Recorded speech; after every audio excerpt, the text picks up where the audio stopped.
है कि अब चुनाव के दौरान तो बुलडोजर नहीं चलेगा। मैंने कहा चिंता मत करो, कभी कभी उस बुलडोजर को रेस्ट भी चाहिए होता है। तो चुनाव के दौरान मैंने पूरे प्रदेश के बुलडोजर को मरम्मत के लिए भेजा हुआ है। तो लोगों ने कहा क्या करेंगे इसके बाद?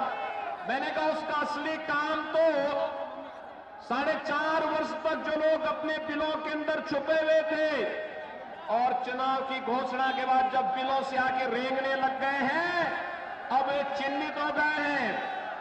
10 मार्च के बाद फिर बुलडोजर का काम जब प्रारंभ होगा तब के लिए हम मरम्मत करवा रहे हैं, चिंता मत करो। अभी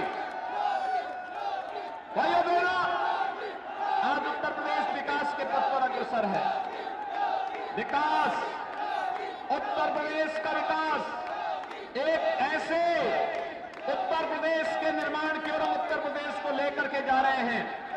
भाइयों बहनों, जहां पर उत्तर प्रदेश के नौजवानों को नौकरी और रोजगार के लिए कहीं भटकना न पड़े।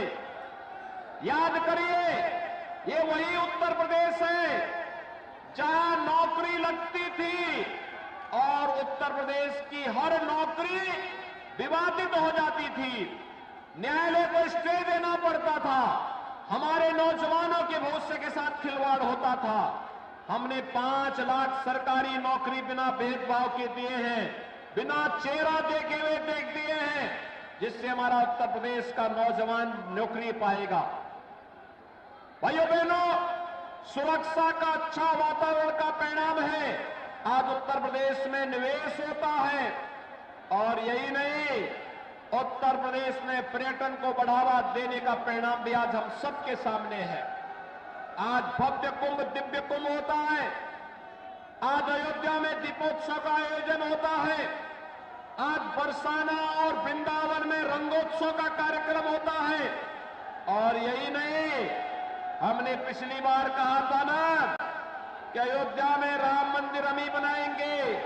भाइयों बहनों, याद करिए, 5 अगस्त 2020 कोरोना कालखंड भी अयोध्या में राम मंदिर निर्माण का मार्ग अवरुद्ध नहीं कर पाया। अयोध्या में भगवान राम का भव्य मंदिर के निर्माण का कार्य प्रारंभ हो चुका है। हर भारतवासी के लिए इससे बढ़कर के गौरव की बात क्या हो सकती है कि प्रभु राम 500 वर्षों के बाद फिर से प्रभु राम का भव्य मंदिर के निर्माण का कार्य प्रारंभ हो गया है। भारतीय जनता पार्टी जो कहती है सो करके दिखाती है। हमने जो कहा सो करके दिखाया है। और इसलिए भाइयों बहनों, आज मैं आपके पास एक बार फिर से आया हूं। याद करिए क्या नियति होती है, पिछली सरकारें क्या करती थी। याद करिए, समाजवादी पार्टी की सरकार 2012 में आई और सबसे पहला काम क्या किया था? आतंकवादियों के मुकदमों को वापस लेने का किया था। आतंकवादियों के मुकदमों को, उनकी संवेदना गांव के विकास के लिए नहीं थी, अन्नदाता किसानों के प्रति नहीं थी, हमारे नौजवानों के रोजगार के लिए नहीं थी, बेटी और बहनों की सुरक्षा के लिए नहीं थी, और भाइयों बहनों समाज के और प्रदेश के विकास के लिए नहीं थी। समाजवादी पार्टी की संवेदना तो अयोध्या में राम जन्मभूमि पर आतंकी हमला करने वाले, काशी में संकट मोचन मंदिर पर आतंकी हमला करने वाले, अयोध्या, लखनऊ और वाराणसी की कचहरियों पर आतंकी हमला करने वाले, रामपुर पर आतंकी हमला करने वाले आतंकवादियों के प्रति उनकी संवेदना थी।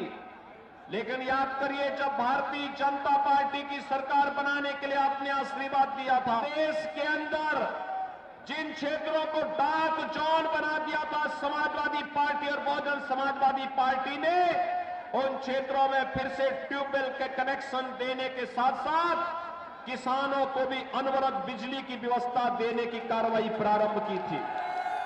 भाइयों बहनों, आज मैं आपके पास आया हूं आपसे कहने के लिए, कोरोना कालखंड में होगा। क्या कोरोना में समाजवादी पार्टी के राष्ट्रीय अध्यक्ष या उनके नेता आपका हालचाल लेने के लिए आए थे क्या? बहुजन समाजवादी पार्टी के, कांग्रेस के भाई बहन